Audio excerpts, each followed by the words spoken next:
J'aimerais vous lire, OK, qu'est-ce qui est écrit dans ça. Ça, c'est le programme d'intervention socio-judiciaire en conflit sévère de séparation. J'ai remis ça à la Cour. Conflit sévère de séparation. Environ le 10 juin. Alors donc, nous avons ici, c'est marqué, par ailleurs, en plus de recourir de façon excessive aux services sociaux De façon excessive. pour tenter de régler leur conflit de séparation, les parents ont tendance à être manipulateurs envers les intervenants et se montrer opposants, envahissants, harcelants, intimidants et experts dans tout. Ça, là, tu sais, quand un intervenant rencontre quelqu'un de plus expérimenté ou plus instruit que lui-même, elle-même. Hey, minute, Landry, minute. Juste avant que tu continues sur un autre sujet, là, c'est parce que je trouve qu'ils s'entendent bien, moi, les parents. Hein? Ils ont de l'air à dire pas mal la même affaire en conflit sévère de séparation. Il y a des moments, là, en intervention où on croise une personne qui a assez long. Une mère avocate, un père éduqué, une femme blessée, mais très lucide, articulée, capable de déconstruire même le système en 2 phrases, tu sais. Puis là, l'intervenant, surtout s'il est jeune ou peu expérimenté, se retrouve devant un choix à faire, tu sais. Hein? On donne-tu aucune chance aux parents d'avoir un minimum de crédibilité? Non. Alors, et on dit toujours les deux parents, comme si dans un conflit de séparation, les deux étaient malfaisants. Ben, des fois, il y en a un qui veut juste quitter la situation amoureuse ou en tout cas la situation familiale pour préserver justement la santé psychologique de leur enfant et la leur.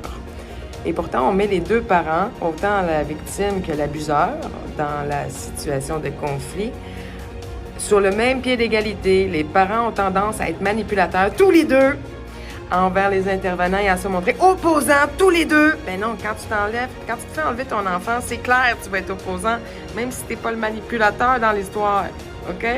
Parce que t'es face à un autre manipulateur qui s'appelle la DPJ. Point. C'est un maudit bon point. Qui est en train de déformer, dénaturer tes dires. Alors que la DPJ, elle est formée, en fait, les jeunes intervenantes sorties du cégep sont formées pour voir. En tout cas, moi, la dernière année, j'ai surtout vu qu'il avait engagé à l'application des mesures la stagiaire que j'avais fait échouer au suivi des familles d'accueil. D'avance que tous les parents sont manipulateurs envers les intervenants, qu'ils se montrent opposants, envahissants, harcelants, intimidants et experts dans tout. Elles ont aussi tendance, les deux parents, à consulter plusieurs professionnels pour trouver ceux qui s'ajusteront à leur discours, ainsi qu'à dénigrer les compétences des intervenants et à porter plainte contre eux auprès de diverses instances. Alors, y en a-tu rien à foutre? Hey, c'est une job d'égo. Ou parle-t-on encore de l'intérêt supérieur de l'enfant ici? Qu'on fasse des plaintes ou qu'on mentionne au niveau de la société que les intervenants parjurent et dénaturent les faits en falsifiant et en faisant de fausses déclarations? Soit il voit cette intelligence-là comme une richesse, il s'en inspire puis il s'en sert, il collabore, il écoute, il apprend. Parce qu'en relation d'aide, l'humilité, c'est une force. Ou soit, qu'il va se sentir menacé, il va se refermer, il va compenser là, en reprenant le pouvoir puis en imposant sa vérité à lui, en écrasant, juste pour se rassurer. De faux témoignages? Les parents sont donc réputés pour ne pas être de bons clients. C'est inscrit dans la formation. Pour ne pas être de bons clients. T'es pas là pour savoir si les parents sont fins ou pas. T'es là pour savoir s'ils sont des bons parents ou pas. On mélange les choses depuis plusieurs années à DPJ, là. Oui, c'est octobre 2024. Alors, on a-tu la bonne définition ici au niveau du service pour aider les parents avec les enfants? En fait, c'est pas un service d'aide, il n'y a pas de protection de la jeunesse. Il n'y a plus de jeunesse pantoute si tu rentres à la DPJ. Il n'y a plus le droit pour les enfants de jeunesse. Les parents sont donc réputés pour ne pas être de bons clients pour l'intervention clinique, aux prises avec d'importants enjeux personnels et relationnels que la DPJ ne voudra pas référer à des psychologues ou des psychiatres qui pourraient aider. Ou des tests de capacité parentale pour s'assurer que le parent mérite d'être un bon parent. Tantôt, il disait pas que vous utilisiez trop les services? Oh. D'avoir la garde de ses enfants. Ça marque ici que les parents ne veulent pas d'aide et ne souhaitent pas vraiment changer. Écoute, là, c'est leur formation. Leur volonté de changement et leur capacité à s'engager et collaborer dans une démarche clinique laisse à désirer. Puis ça, je l'ai vu tellement souvent les dernières années, là, tellement trop souvent que ça devenait aberrant.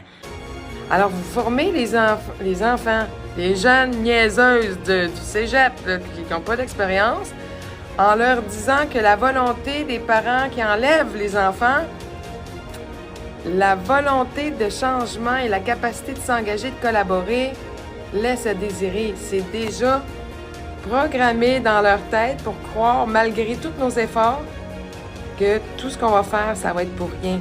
Ça fait partie de leur formation, mesdames et messieurs.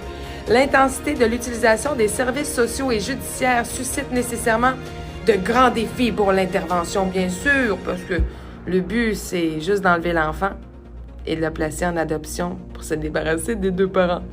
Hey, qu'est-ce que vous en dites? Laissez-moi un petit commentaire là-dessus. Je vous aime, bonne journée. Des personnes brillantes, lucides, invalidées, rabaissées, juste parce qu'elles dérangent dans leur clarté, tu sais. Puis soyons clairs, là, ça a comme pas sa place en relation d'aide. Jamais, jamais. C'est pas professionnel, c'est même pas éthique, puis surtout, là, ce n'est pas bienveillant, pas humain. Hein, c'est ça.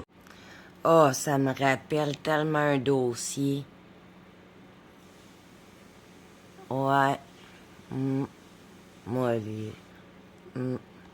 Fait que, bonne réflexion. C'est aberrant. Aberrant.